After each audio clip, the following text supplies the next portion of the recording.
www.islamicwaves.com. لسانی یفقہوا قولی. میرے عزیز بھائیوں اور بہنوں اور محترم مولانا شیخ پورہ صاحب، السلام علیکم. آج میں آپ لوگوں کی بہت شکر گزار ہوں کہ آپ نے ایک موقع دیا کہ میں اپنی بہن کے بارے میں کچھ آپ لوگوں کو بتا سکوں اور کچھ وضاحتیں بھی کر دوں جو اس کے کیس کے معاملے میں ہیں. مولانا صاحب نے بہت کچھ کہا اور بہت دل اندوز اور جگانے والی باتیں بھی کہیں، اور شاید یہی وجہ ہے کہ آج عافیہ وہاں پہ ہے جہاں ہے، اور آج ایسے حکمران ہیں کہ جو اس کو لانے میں کوئی خاطر خواہ مدد بھی نہیں کرتے. مجھے کچھ پوائنٹس بھی دیے گئے، سوالات جن کو کہ وہ چاہ رہے ہیں کہ کچھ کلیریفیکیشن ہو.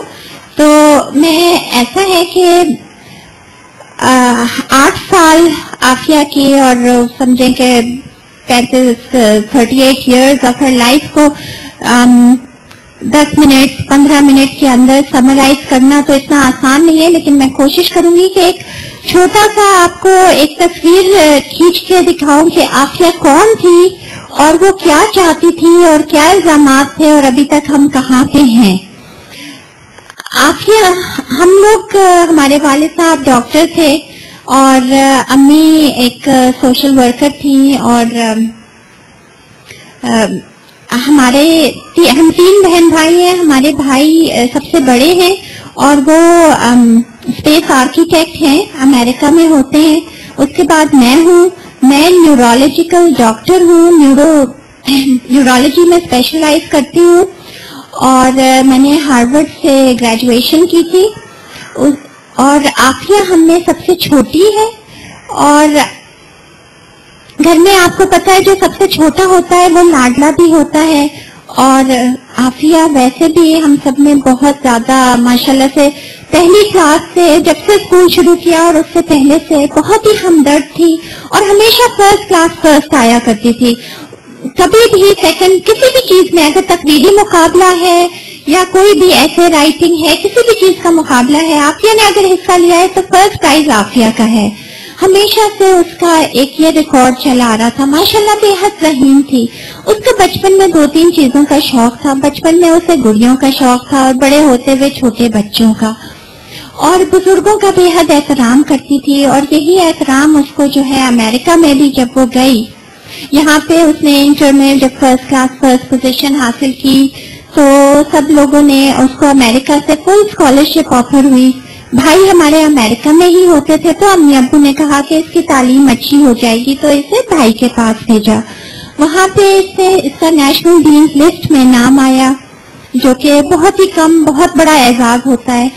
بے شمار اعزازات اس کے نام پہ ہیں، بے شمار آنرز اور ایوارڈز اس کے پاس ہیں، سرٹیفکیٹس کے بے شمار. اور اس کے بعد جب نیشنل ڈینز لسٹ میں اس کا نام آیا تو اس کو MIT سے فل اسکالرشپ ملی.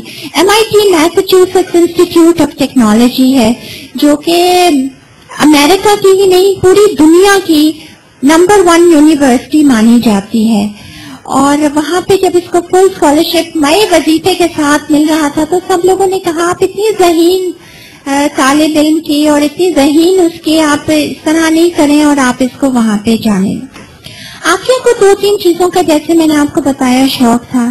ایک تو اسے بچوں کا بے حد شوق تھا، چھوٹے بچے، اور دوسرے اس کو قرآن کریم سے بے حد عشق تھا. اس نے خود حفظ کیا تھا، اور اس نے حفظ اس طرح نہیں کیا تھا جس طرح کہ ہم عام دیکھتے ہیں حافظ قرآن کہ انہوں نے عربی رکھ لی ہے اور عربی یاد کر لی ہے. اس نے ترجمے تفسیر کے ساتھ کیا تھا. اس سے آپ یہ پوچھ لیں کہ ارے وہ غزوہ احد کی وہ آیت تھی نا جس میں کوئی وہ منافقوں کے بارے میں تھا، یا جس میں یہ، تو وہ اس کو میں ریفرنس اس کے ساتھ کہ یہاں قرآن شریف میں ذکر ہے اور یہ آیتیں ہیں اور اس کا یہ ریفرنس ہے. اس طرح سے اس نے کیا تھا، اس نے بالکل خود کیا تھا اور وہاں پہ MIT میں رہتے ہوئے کیا تھا. اور MIT کی بھی فرسٹ کلاس فرسٹ گریڈ لیتے ہوئے. اس نے under graduation basic sciences and education میں کی تھی.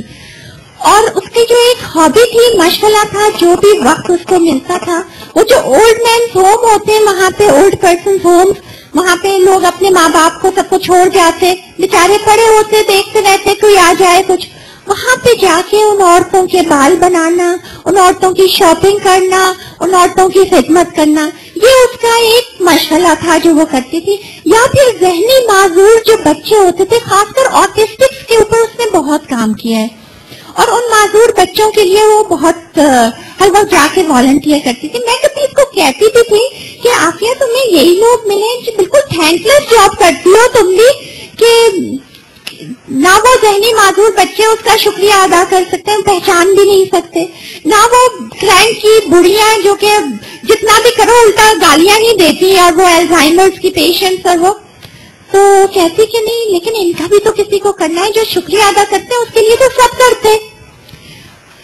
تیسرا اس کا جو تھا وہ عشق تھا اس کو قرآن سے، اور وہ وہاں پر بھی قرآن کریم کے نسخے اور پکتھول کی ٹرانسلیشن، اس کے علاوہ اس نے کوئی لٹریچر نہیں بانٹا. کبھی میں کہتی بھی تھی کہ کوئی ایکسپلینیشن یا لٹریچر بھی آپ یا بانٹ دو، یہ کرو.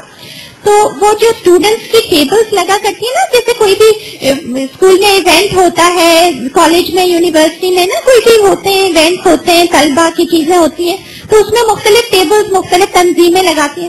تو آپ ایک لگایا کرتی تھی، اس پہ ایک سائن لکھتی تھی، وہ فری، بہت بڑا بڑا فری لکھتی تھی انسائکلوپیڈیا ٹو یور لائف، اور رکھے ہوتے تھے اس سے جمع کرتی تھی سارے اپنے سارے پیسے جو بھی اس کو بچتے تھے اس کے پاس، اور وہ ہم سے جو بھی لیتی تھی، اور قرآن کریم کے پکتھول کی ٹرانسلیشن وہ رکھی ہوتی تھی اور وہ بانٹتی تھی. اور سب فری دیکھ کے نا بہت لوگ آتے تھے کیا چیز فری مل رہی ہے، اور وہ کہتی تھی کہ یہ تم پڑھ کے دیکھو.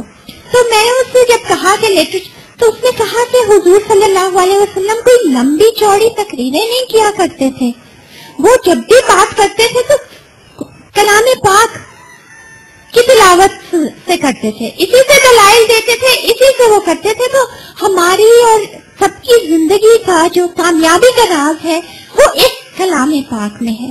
اور یہ امریکہ نے مجھے اتنا کچھ دیا ہے، علم دیا ہے، اتنا ہی سب کچھ دیا ہے، اور مجھے بڑا افسوس ہوتا ہے. میری روم میٹس آتی ہیں، اپنے اس میں وہ ایئر فونس لگا لیتی ہیں اور سامنے کھڑکی سے باہر دیکھتی ہیں تو وہ باسٹن میں، MIT باسٹن میں ہے، سامنے چارلز ریور ہے، اور چارلز ریور کے باہر جو ہے نا پوری وہ بارز ہیں، بارز کا ایک پورا پب ہال کہلاتا ہے وہ.